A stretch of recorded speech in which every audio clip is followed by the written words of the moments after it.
Letter કાંડ મામલે હવે કોંગ્રેસ નેતા પરેશ ધાનાણી કરશે ઉપવાસ। જી હા દર્શક મિત્રો, ગુજરાતમાં થોડા દિવસો પહેલા અમરેલીમાં ગુજરાત વિધાનસભાના નાયબ દંડક અને ભાજપ નેતાના નામે એક પત્રકાંડ સામે આવે છે। આ પત્રકાંડ માત્ર 24 કલાકમાં જ પોલીસે આરોપીઓની શોધી કાઢ્યા હતા અને આરોપીઓની ઓફિસમાં કામ કરતી કમ્પ્યુટર ઓપરેટર પાટીદાર યુવતીને પણ આરોપી બનાવીને પોલીસે તેની ધરપકડ કરી હતી। ત્યારબાદ આ મામલો ખૂબ જ હાઈ વોલ્ટેજ ડ્રામા જેવો જોવા મળ્યો હતો। ભાજપના નેતાઓ આ ઘટના ઉપર કોઈ પણ બોલવા તૈયાર નથી। એકમાત્ર ભાજપના દિલીપ સંઘાણીએ સિવાય પાટીદાર યુવતી ઉપર કોઈ પણ પ્રતિક્રિયા ભાજપના નેતાએ આપી નથી। તો બીજી તરફ આમ આદમી પાર્ટી અને કોંગ્રેસ નેતાઓ સતત તેમની વારે આવ્યા હતા।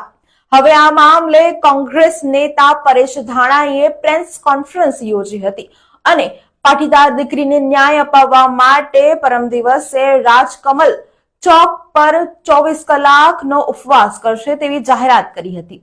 બીજી બાજુ કૌશિક વેકરિયાને પણ ચીમકી આપી છે કે આગામી 24 કલાકમાં આ મામલે તપાસ કરવામાં આવે અને જવાબદારોને સસ્પેન્ડ કરવા જોઈએ તેવી પણ માંગ કરી હતી।